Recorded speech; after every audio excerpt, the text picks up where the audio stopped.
زائل کا روحانی سفر ایک ایسی نوجوان یورپین خاتون کا ہے جس نے اپنی سرگزشت میں نہ تو اپنے ملک کا ذکر کیا ہے، نہ اپنے اسلامی نام کا انکشاف کیا ہے اور نہ اپنے خاندان اور والدین کا حوالہ دیا ہے، لیکن تراکم الحروف کا اندازہ ہے کہ مصوفہ کا تعلق ہالینڈ سے ہے۔ دراصل جیسا کہ نامور مصنف اور ادیب مرحوم قدرت اللہ شہاب نے لکھا ہے، مصوف کئی برس تک ہالینڈ میں پاکستان کے سفیر کی حیثیت سے مقیم رہے ہیں کہ ہالینڈ میں اسلام کے خلاف تعصب کا یہ عالم ہے کہ جب بچہ پیدا ہوتا ہے تو والدین رجسٹریشن کے رجسٹر میں اس کے مذہب کا خانہ خالی چھوڑ دیتے ہیں اور لکھ دیتے ہیں کہ بڑا ہو کر یہ جس مذہب کو پسند کرے گا اختیار کر لے گا سوائے اسلام کے۔ السلام علیکم ورحمۃ اللہ وبرکاتہ۔ بسم اللہ الرحمن الرحیم۔ اللہم صلی علی محمد وعلی آل محمد۔ ہم مسلمان کیوں ہوئے، اس سلسلے کی آج کی شخصیت کا تعارف لے کر آپ کی خدمت میں حاضر ہوں۔ آج کی شخصیت کا تعلق ہالینڈ سے ہے اور ان کا نام ہے فرانسس سٹرین۔ تو ان کی داستان شروع کرنے سے پہلے آپ میرا یوٹیوب چینل سبسکرائب کر دیں اور بیل آئیکن بھی پریس کر دیں تاکہ اس طرح کی ایمان افروز داستانیں آپ تک پہنچتی رہیں۔ تو فرانسس سٹرین کی کہانی انہی کی زبانی۔ یورپ میں کتنے ہی ایسے لوگ ہیں جو اس وجہ سے مسلمان ہو گئے کہ انہوں نے کسی اسلامی ملک کا سفر اختیار کیا اور مسلمانوں کا اخلاص، ان کی محبت اور سادگی کا تجربہ کیا اور پھر یورپین معاشرے کی مادہ پرستی، پرتکلف لیکن اخلاص اور محبت سے عاری زندگی سے اس کا مقابلہ کیا تو مسلمان ہو گئے۔ لیکن جہاں تک میری ذات کا تعلق ہے، میں نے نہ تو کسی اسلامی ملک کا سفر اختیار کیا اور نہ اسلام قبول کرنے تک کسی مسلمان سے میرا تعارف ہوا۔ یہ صرف میرا ذاتی مطالعہ ہے جس کے سہارے میں نے روح کی دنیا کا سفر کیا، اس کے مختلف مدارج کو طے کیا، حتیٰ کہ اس کے آخری سرے پر سیدھی اسلام کے صحن میں جا داخل ہوئی۔ میں ایک رومن کیتھولک خاندان میں پیدا ہوئی اور اسی ماحول میں پلی بڑھی۔ میری تعلیم بھی ایک کانوینٹ اسکول میں ہوئی، لیکن اسکول کی تعلیم مکمل ہونے تک میں عیسائیت کے بنیادی عقائد کے بارے میں شک و شبے میں مبتلا ہو چکی تھی، یعنی تثلیث، حضرت مسیح کی الوہیت، پیدائشی گنہگار ہونے کا تصور اور کفارے کا عقیدہ میری پروان چڑھتی ہوئی عقل کو اپیل نہ کر سکا تھا۔ اور نہ صرف یہ سارے عقائد خلاف عقل تھے اور بائبل سے ان کے حق میں کوئی ثبوت نہیں ملتے تھے، بلکہ اپنے نتائج کے اعتبار سے یہ نقصان دہ بھی تھے۔ پھر میں اکثر یہ بھی سوچتی تھی کہ اگر خدا موجود ہے اور وہ نیکی اور سچائی کا منبع ہے تو پھر یہ کیسے ممکن ہے کہ اس نے محض ایک ہی طبقے کو حق و صداقت سے نواز دیا اور باقی تمام بنی نوع انسان کو غلطی اور گمراہی کے اندھیروں میں جھونک دیا۔ یہ عمل تو مبنی بر انصاف نہیں ہے۔ چنانچہ اس حوالے سے میرے ذہن میں دو امکانات لہرانے لگتے، یا تو سارے مذاہب اپنی اساس اور بنیاد کے اعتبار سے سچے ہیں یا سارے ہی بے بنیاد اور جھوٹے ہیں۔ یہ بات تو ظاہر ہے کہ سارے ہی مذاہب اس یقین کا اعلان کرتے ہیں کہ صرف جسم موت سے دوچار ہوتا ہے جبکہ روح زندہ و پائندہ رہتی ہے، اور روح کی زندگی کے حامی اس کے ثبوت فراہم کرنے کا دعویٰ کرتے ہیں۔ اس لیے میں نے ان کے دعائی کا مطالعہ شروع کر دیا۔ متعدد دوسرے محققین نے بھی اس حوالے سے اپنے تجربات کو بیان کیا ہے اور اس حوالے سے مکاری اور عیاری کی بھی مثالیں موجود ہیں، مگر نامور سائنسدان سر اولیور راج نے تو اپنی ساری صلاحیتیں اس موضوع کے لیے وقف کر دی ہیں۔ اس لیے میں نے ان کی کاوشوں کو خصوصی توجہ دی ہے، پڑھا اور واقعی قائل ہو گئی کہ جسمانی موت کے باوجود روح زندہ رہتی ہے۔ روح کے بارے میں مطمئن ہونے کے بعد میں نے مشرقی مذاہب کا مطالعہ شروع کیا۔ چونکہ یورپ میں ہندو ویدناتھ اور یوگا کا تعارف عام تھا، اس لیے میں نے بھی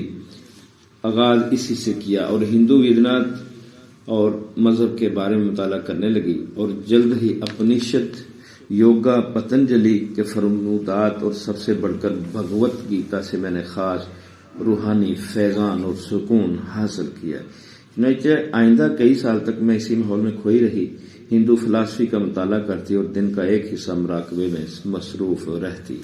میں تسلیم کرتی ہوں کہ اگرچہ ہندو مذہب ذات پات کی شدید جکڑ بندیوں کا منغوبہ ہے، اس میں بے شمار توہمات بھی ہیں اور بت پرستی بھی، لیکن میں نے محسوس کیا کہ کم از کم نظریاتی اعتبار سے بہت دور جا کر اس مذہب میں روحانی فیضان اور سکون کی گنجائش بہرحال موجود ہے، تاہم فلسفہ اور نظریہ بظاہر کتنا ہی کارآمد اور مقدس کیوں نہ ہو، وہ عمل کا بدل نہیں ہو سکتا۔ اس لیے میں آخر کار اس نتیجے پر پہنچی کہ ویدانت کا فلسفہ ایک انسان کی روزمرہ زندگی میں عملی رہنمائی کا سبب نہیں بن سکتا، خصوصاً جب میری شادی ہو گئی اور ننھے بچوں نے میری مصروفیات بڑھا دیں تو وہ فرصت اور خلوت ناپید ہو گئی جو مراقبے کے لیے ضروری تھی۔ یوں بھی اتنے سالوں کی ریاضت کے بعد میرا ذہن اس صورتحال پر مطمئن نہ تھا اور میں محض جذبہ و وجدان کے سہارے آخر کب تک چمٹی رہتی۔ تنگ آ کر میں نے ویدانت اور یوگا سے کنارہ کشی اختیار کر لی اور بدھ مت کا مطالعہ کرنے کا ارادہ کیا۔ ہندو مت کے برعکس بدھزم ایک بین الاقوامی عقیدہ ہے اور یورپ میں اس کے لیے ایک ہمدردانہ میلان پایا جاتا ہے۔ چنانچہ میں نے بدھ مت کے بارے میں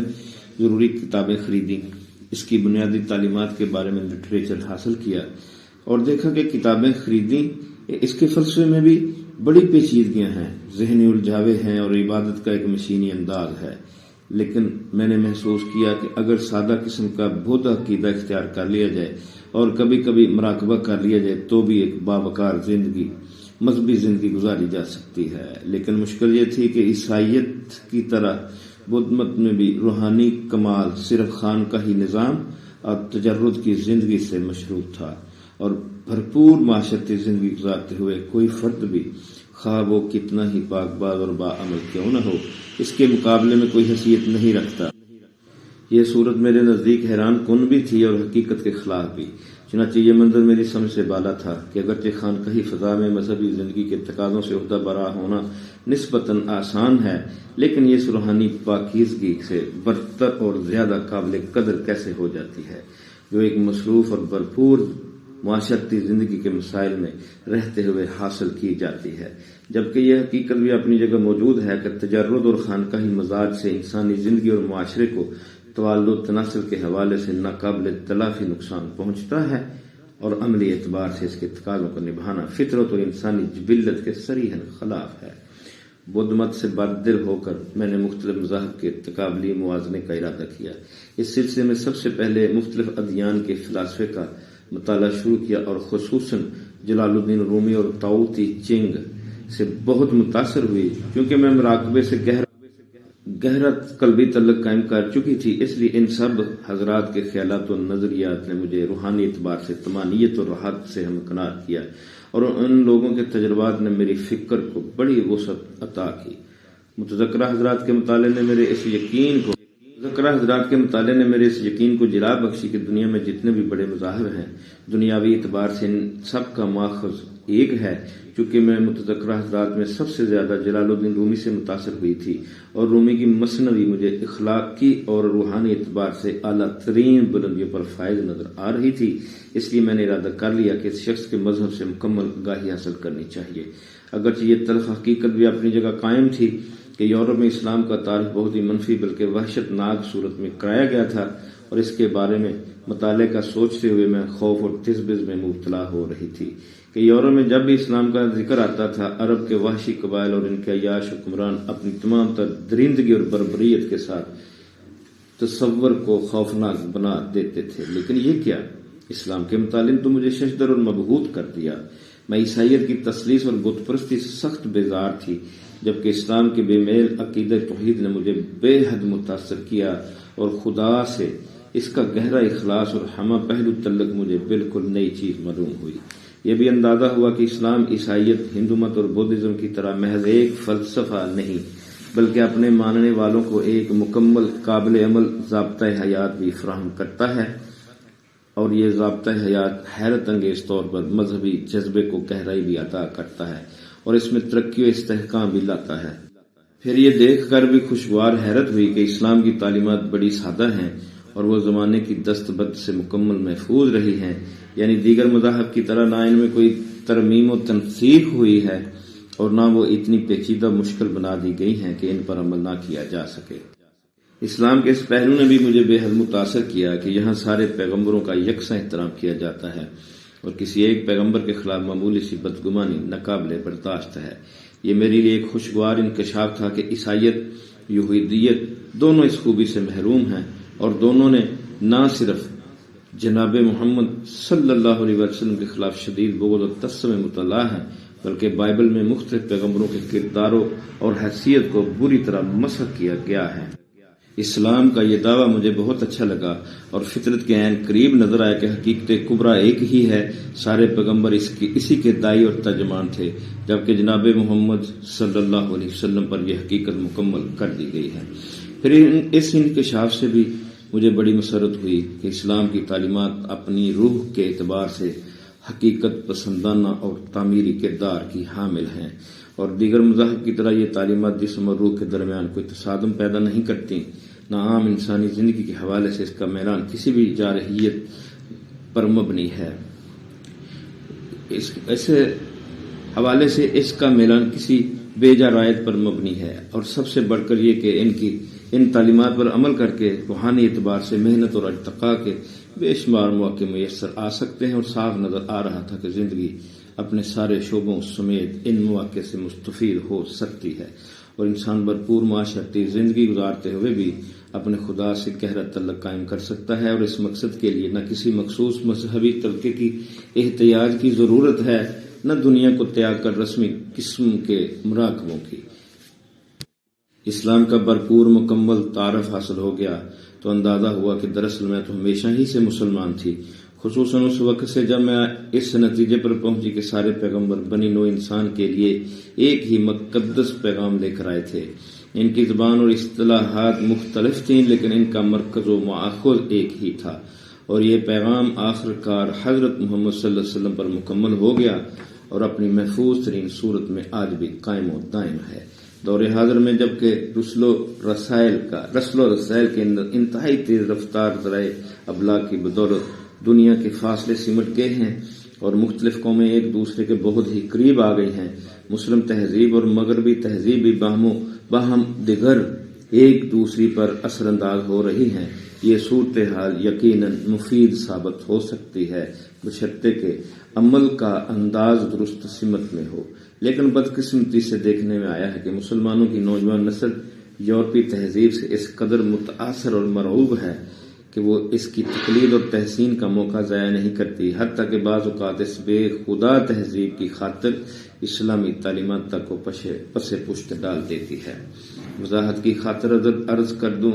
کہ میں ان لوگوں میں سے نہیں ہوں جو یورپی تہذیب کو سراپائے بدی قرار دیتے ہیں۔ اس تہذیب کے یقیناً روشن پہلو بھی ہیں۔ سائنسی اور ٹیکنیکل علوم کو غیر معمولی فروغ حاصل ہوا ہے، میڈیکل رفاہ عامہ اور تعلیم کے حوالے سے بے پناہ کام ہوا ہے، اور انسانی حقوق کی شناخت قائم ہوئی ہے، لیکن اس تہذیب کا دوسرا پہلو تاریخ بھی ہے۔ مذہبی و اخلاقی قدریں مجروح ہوئی ہیں اور دولت، تفریح اور عیاشی عمومی زندگی کا لازمہ بن گئے ہیں۔ معیار زندگی ایک دوڑ ہے جس میں ہر شخص مبتلا ہے، حیا اور پاک دامنی کا سرعام مذاق اڑایا جاتا ہے، شراب اور زنا اس تہذیب کی پہچان بن گئی ہے، اور خاندانی زندگی کا شیرازہ بکھر کر رہ گیا ہے۔ چنانچہ میرے نزدیک اس صورتحال میں مسلمانوں کو اپنا کردار ادا کرنے کا ایک سنہرا موقع حاصل ہوا ہے، کاش وہ میدان عمل میں اتریں اور اخلاقی اور تہذیبی اعتبار سے دنیا کی رہنمائی کریں۔ یہ صرف اس صورت میں ہو سکتا ہے کہ اسلام پر ان کا ایمان محکم ہو، اسلامی تعلیمات کو وہ روزمرہ زندگی کا لازمی حصہ بنا لیں، اور علمی ترقی اور محنت کو وہ اپنا شعار بنا لیں اور صحیح اسلامی تناظر میں آگے بڑھنے کی کوشش کریں، اور سب سے بڑھ کر یہ کہ یورپی تہذیب کی ذہنی و عملی غلامی سے بچتے ہوئے اس سے صلح جوئی اور مفاہمت کا انداز اختیار کریں۔ حکمت، تدبر اور مفاہمت سے صورتحال میں انقلابی تبدیلی آ سکتی ہے۔ اس طرح نہ صرف یورپ میں اسلام کی پیش رفت ہو سکتی ہے بلکہ دنیا کا مستقبل ایک خوشگوار ماحول میں ڈھل سکتا ہے۔ الحمدللہ آج کی شخصیت کا تعارف مکمل ہوا، انشاءاللہ پھر کسی دوسری شخصیت کا تعارف لے کر آپ کی خدمت میں حاضر ہوں گا۔ تب تک کے لیے اجازت، اللہ حافظ، اللہ آپ کا حامی و ناصر ہو۔